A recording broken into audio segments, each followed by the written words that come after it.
e todos os dias olho pela janela do meu quarto. Não é uma vista tão bonita, mas daqui de cima consigo ver parte da cidade e se eu olhar à esquerda, vejo casas ao longe, prédios, uma antiga igreja, veículos seguindo seu caminho. Eu gosto mesmo é de olhar o movimento da rua, principalmente quando está chovendo, onde as pessoas se molham mesmo usando guarda-chuva. E observo a chuva caindo e correndo pelo chão, as árvores se hidratando e os pássaros se acolhendo. Algumas casas que não fazem diferença dessa história, porque olhando diretamente para frente, provavelmente há uns 5 ou 6 quarteirões, dou de vista com um prédio. Ele é um prédio antigo que tem 3 cores diferentes: cinza na maior parte, marrom no centro e algumas partes em vermelho.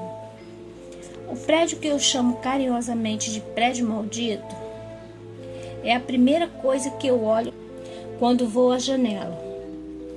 Fico hipnotizada pela sua beleza, pois ele não é nem de longe bonito e nem pelas suas características. Eu fico hipnotizado pela estranha sensação de arrepios que ele me causa.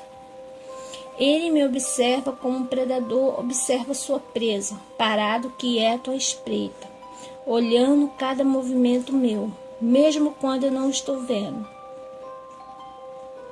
Em uma noite de lua cheia, resolvi apreciá-lo na sua fase resplandecente. Assim que eu abri a janela de madrugada, me deparei com um prédio maldito em chamas. Ele estava completamente tomado por chamas amarelas e alaranjadas.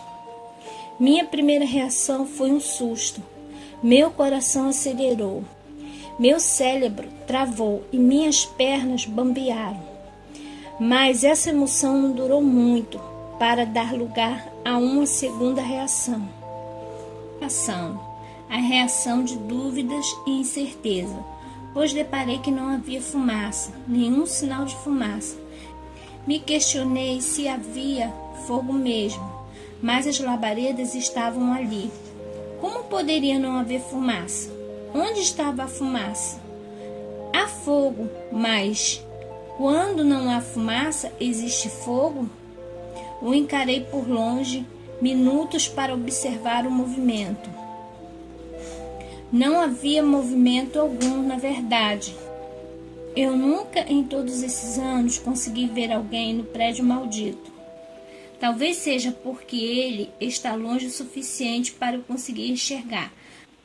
Mas me questiono se é possível ver nenhum movimento por tanto tempo.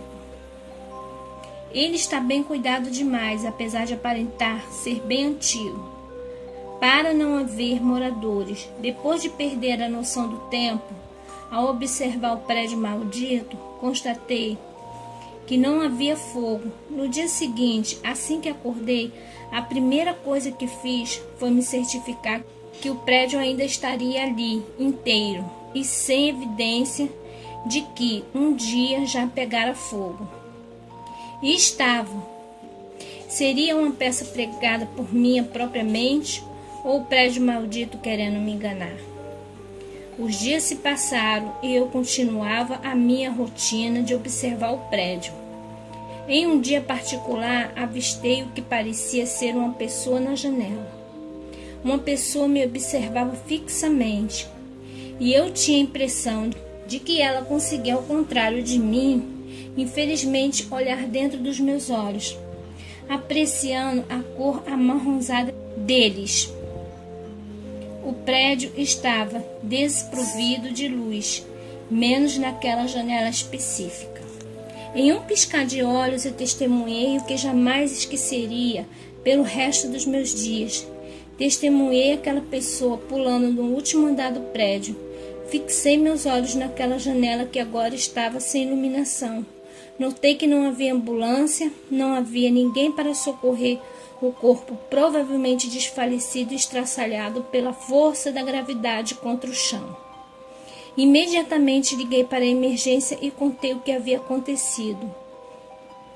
Não demorou muito para escutar a sirene da ambulância passando pela minha rua e indo em direção ao prédio maldito.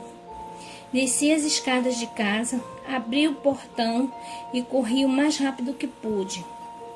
Eu não queria ver o corpo, mas tinha curiosidade em saber se poderia ter sobrevivido.